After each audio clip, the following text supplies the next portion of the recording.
Hello Libra, Sun, Moon Rising, and Venus signs. Kamusta kayo? Sana po'y nasa mabuti kayong kalagayan.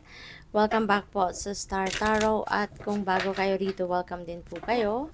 Please subscribe, like, share my videos, and leave me a comment kung nakaresonate po kayo. Thank you. So, tignan natin kung ano yung mga messages po ninyo for today, for the week, I mean. So, first message ninyo, we have the Seven of Wands. Ayan, so, parang merong fight, no? Ako napipick up dito. Maaring merong nag-aaway, pa pwedeng merong diskusyon, maaring merong parang may disagreement, no? Ang iba sa inyo rito with another person, po pwedeng kapamilya, po pwedeng katrabaho, po pwedeng sa isang grupo, yung gano'n. Merong hindi na pagkakasunduan, no? Po pwedeng gano'n. So, we also have Eight of Cups. Ayan, see, Eight of Cups, this is departure energy. And this is also, uh, ano, uh, this is something beautiful, kasi merong isisimulang bagong ganap dito, Libra.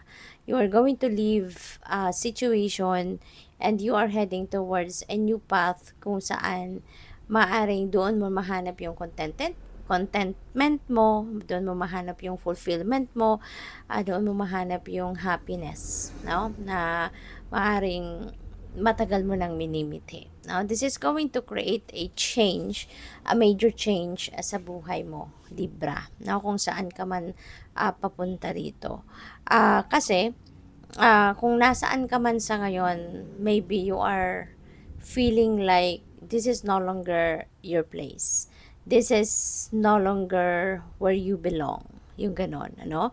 Po pwedeng trabaho yan, pa pwedeng career, pa pwedeng relationship, something like that. Or sa pamilya, pa pwedeng ganon. Yung alam mong hindi ka na dyan mag-grow sa sitwasyon na yan. Alam mong hindi ka na, yung parang, siguro din na mararamdaman ninyo sa situation na to, na parang nakalagay na lang kayo para sa isang box, kumbaga. At doon na lang kayo paikot-ikot, no? Wala nang growth, wala nang, hindi ka na dito magta-thrive, yung ganon. Kaya mas gugustuhin mong umalis at iwanan ng sitwasyon na yan because alam mo, no, na kung makakalabas ka sa sitwasyon na yan, mas doon ka magta-thrive, mas doon ka aasenso, mas doon ka magpo-prosper, yung ganon, no? Kaya maaring ito yung maaring gawin, no, ninyo sa ngayon, Libra. Maybe you are seeking for a more meaningful life, kasi baka sa ngayon kung saan man kayo, nasaan man kayo sa punto ng buhay ninyo, maring hindi na ninyo yon nararamdaman. So, we have the Sun. Wow, napakaganda, no? Kasi si Sun, this is definitely positive changes.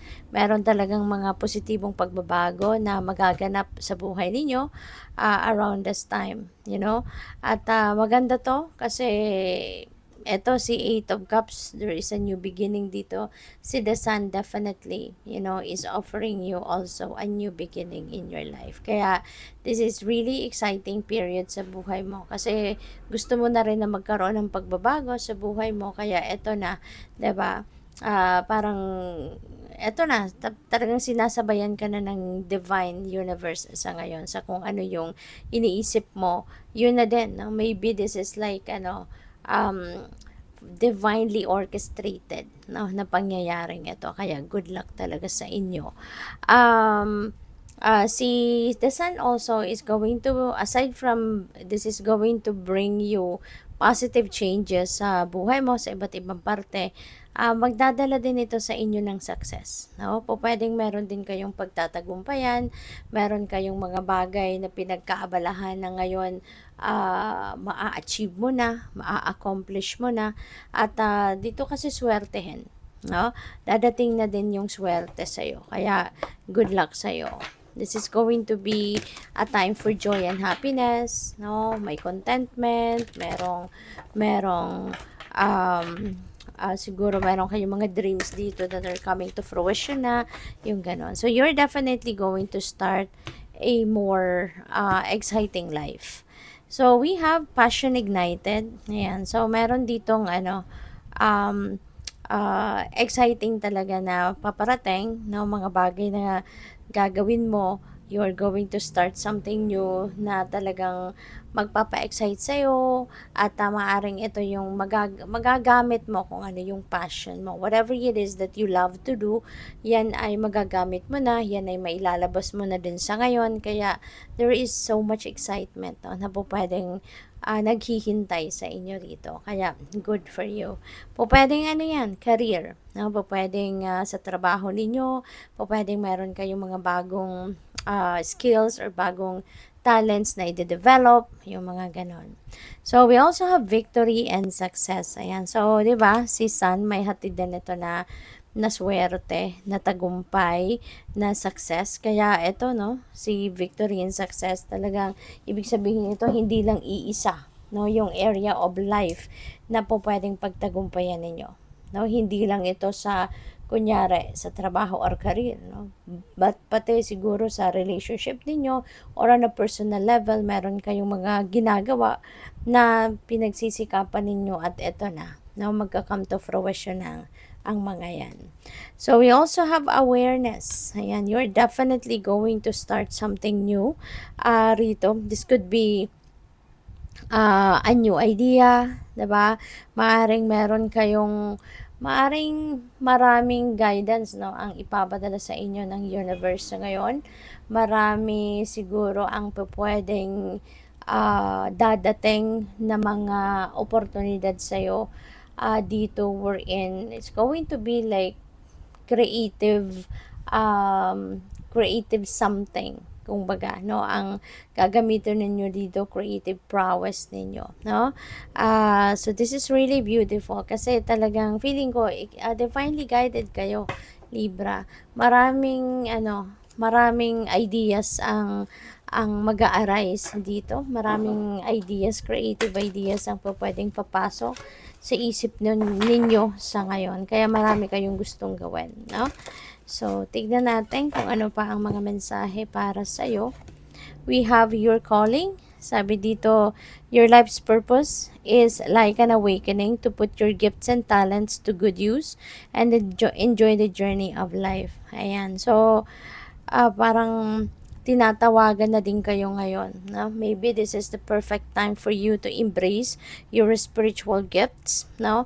Embrace your talents, use them, no? Para ma-enjoy ninyo ang buhay, para ma-maximize ninyo yung life. 'Di ba? At maaring yung mga talents, gifts, and skills ninyo, ito yung time na din ngayon para i-embrace ninyong lahat yan, gamitin ninyo para sa kung ano man ang mga pangarap ninyo, no? So, we have distractions. Control your thoughts and actions to help you stay focused. Okay? Huwag kayong papadala sa mga temptation dyan, sa mga distractions, no, na po pwedeng lumapit sa inyo. Just focus on your goals. Just focus on what you want to achieve.